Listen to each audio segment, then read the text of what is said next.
Terza corsa dall'Arcoveggio, confronto sul miglio riservato ai gentleman, corsa a reclamare. Ritirato il numero 6 Zara SLM, sono 9, 1 Twitter di Casei, 2 Zaire dei Veltri, 3 Adrenaline Go, 4 Zeus Mark, 5 Solimano. Seconda linea 7 Zinial, 8 Zuvetic CSM, 9 0 Giulia, 10 Arta Terme Jet.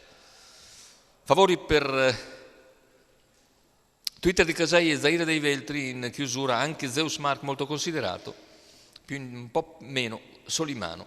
Vediamo la partenza con Zaire dei Veltri velocissima, che è attaccata però da Solimano. Solimano va deciso su Zaire dei Veltri, che probabilmente manda, e così Solimano al comando dopo 100 metri di gara, guida su Zaire dei Veltri e Twitter di Casei in terza posizione.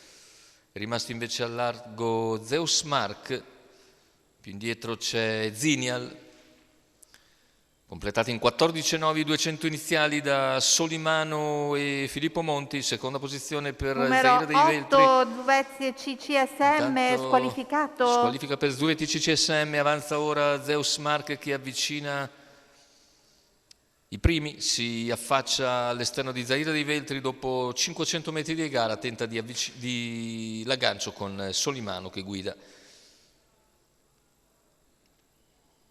47,1 per i 600 metri di gara, intanto ha spostato all'esterno anche Twitter di Casei, che rischiava di restare chiuso alla corda, ha anticipato 0 Giulia e Arta Terme Jet, che si avventura addirittura in terza ruota dopo un giro in 1 e 2.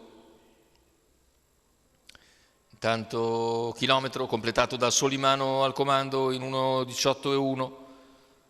Siamo a poco più di 500 dal palo, con al comando sempre Solimano nei confronti di Zaire dei Veltri. Poi all'esterno c'è il tentativo ora di Twitter di Casei, che sopravanza Zeus Mark a 400 dal palo.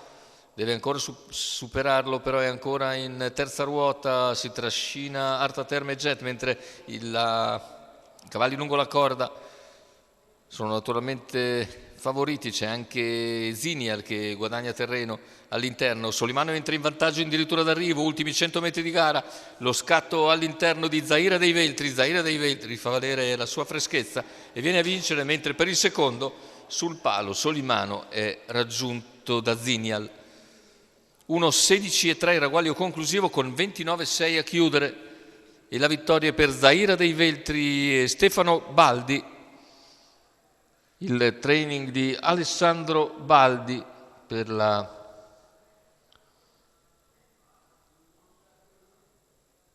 scuderia Nonna Sibe. Andiamo a rivedere le immagini finali con Zaire dei Veltri che passa, mentre per il secondo Solimano forse potrebbe aver mantenuto qualcosa di vantaggio su Zinial, è all'interno e quindi viene un po' coperto da Solimano, Zinial, ma i due sono vicinissimi. Solimano, a nostro avviso, dovrebbe essere rimasto secondo, ma naturalmente ci sarà probabilmente la foto per la designazione del posto d'onore.